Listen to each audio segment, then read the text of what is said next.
Hello quiet ones, welcome back. Missed you too. Hope you remember to click that thumbs up button and to subscribe as well.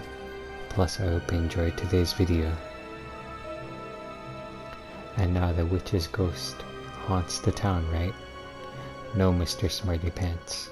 The witch wasn't home. My dad figures she must have been pretty upset about the mayor's wife and was wandering in the woods when the crowd got there. The only one in the house was her son. And he? Tom nodded somberly.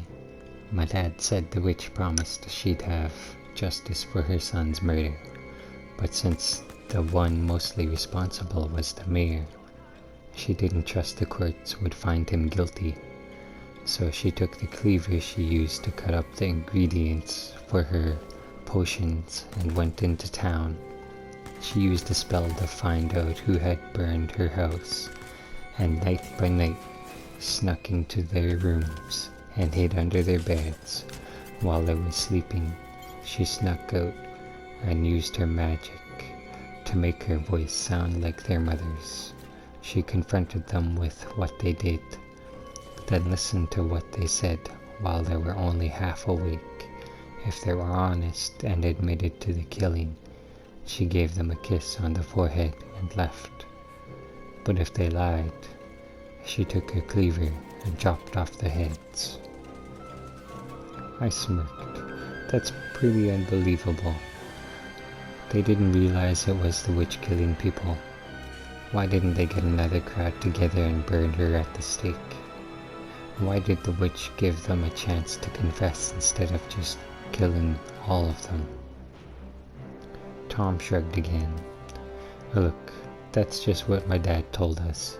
Anyway, the rest of the story is once she visited all her son's killers, she disappeared. But every once in a while, there will be a strange death around town, and people will say, Old Mother Cleaver must have caught them in a lie. Terry spoke up. Parents around here say if you're bad and don't listen, then old mom will get you. Everyone around here knows about her, mostly because of the rhyme. Rhyme? Like Freddy Krueger? Sort of. I haven't said it in forever. Terry shut his eyes in concentration, trying to remember the words. Then he began to chant in a slow, sing-song voice. Old Mother Cleaver, you willn't see her hiding beneath your bed while you are sleeping. She will be sneaking out to cut off your head. Grinning, Tom joined in. Bad little boys and girls who are wicked to the world best say their prayers at night, 'cause those who steal and lie will have a big surprise when they turn off the light. Their voices picked up in tempo. If mother asks you, you had best be true, answering from your head, else she will take her big shiny cleaver, one chop, and you'll be dead. Abruptly the rhyme ended. The brothers fell quiet, and for several moments the only sound was the snapping of the logs on the fire. I cleared my throat, breaking the silence. Well, that's definitely creepy, but I still don't believe it. You don't have to, Tom laughed. Because if you lie, the cleaves will chop off your head. Either way. No way. Because if she tried, I'd give her one of these. I jumped up and tackled him. We rolled around in the grass, laughing uproariously. Uh-oh, Sammy boy, fighting's against the rules. Old mom's gonna get her cleaver. He got the better of me and pinned me down. Well, Terry said thoughtfully, From where he sat undisturbed by the ruckus, we could take him to the house. In an instant all levity drained from Tom, and he stood facing his brother. You serious? Last time we agreed there was no way we would ever go back there. Tom shrugged. I know, but we wouldn't have to go inside. Just show him where it is. Wait. I thought the witch's house burned down. It did. But there's still a few walls standing where it was. You'd at least know we were telling the truth about that. No way, Terry. Tom shook his head furiously. No way. It was the fact that the older take charge Tom was so obviously terrified that made up my mind. Alright, I'm in. When are we going? Now? You're crazy, Tom whispered. Terry shook his head. We'd never find it in the dark. And even if we could, you wouldn't be able to see anything. We'll go tomorrow. Crazy, Tom whispered again. Alright, I said. Can't wait. With that, it was obvious that the night's fun had come to an end. I doused the fire, and we all got into our sleeping bags. Before long, I could hear Terry gently snoring from across the tent. But I'm pretty sure Tom was still awake when I finally nodded off. The next morning, we packed up the camping equipment. Tom was quiet and sullen, but Terry and I agreed that after I went home for breakfast and to change, I would meet the brothers back at their house. When I unlocked the front door of the duplex and pushed inside, I was surprised to find my mom sitting at the kitchen table on the phone. Mom? Is everything okay? Why aren't you at work? She smiled at me, but seemed a little shaky. Everything's fine, honey.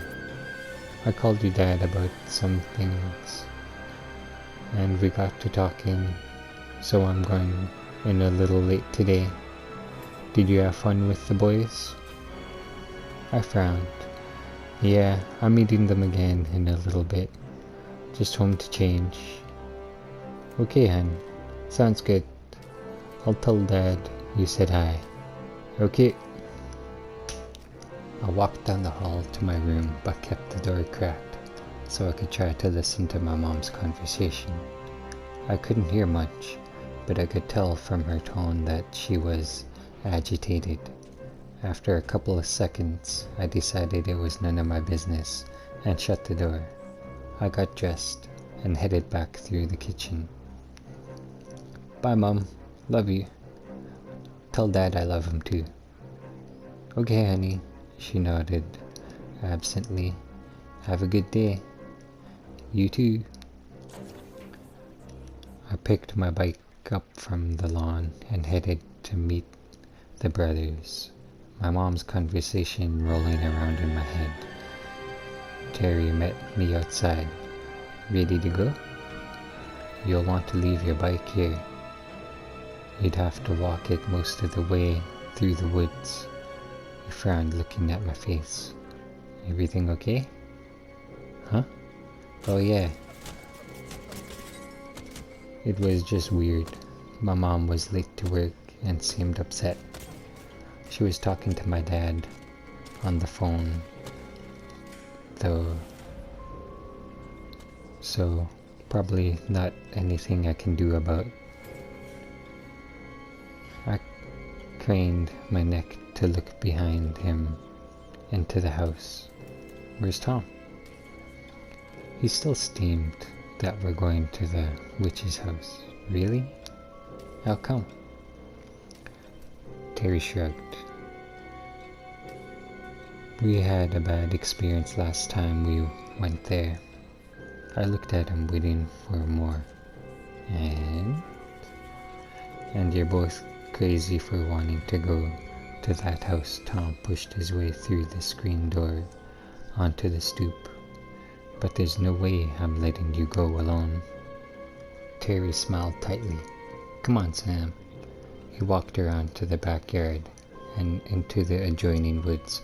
We stepped onto an overgrown trail and followed it for 100 yards or so before it faded completely, and we were left walking through what was, as near as I could tell, completely unmarked forest. I followed Terry closely, Tom lagging behind us. The question still burning in my mind after 10 minutes of walking through the trees, I asked again, seriously, why is he so worked up? Well, Terry turned to make sure Tom wasn't close enough to hear, then lowered his voice. The truth is, we think the Cleaves killed our mom. Alright, quiet ones. I'm gonna cut it short again. This is part 2 of Old Mother Cleaver. I hope you're enjoying the story as far as I am. But if you enjoyed this video, be sure to press that thumbs up, subscribe, and remember to click the bell icon to ensure that you're notified when new content drops. Until my next video, thank you for watching and hope you enjoy the rest of your day. Take care, quiet ones.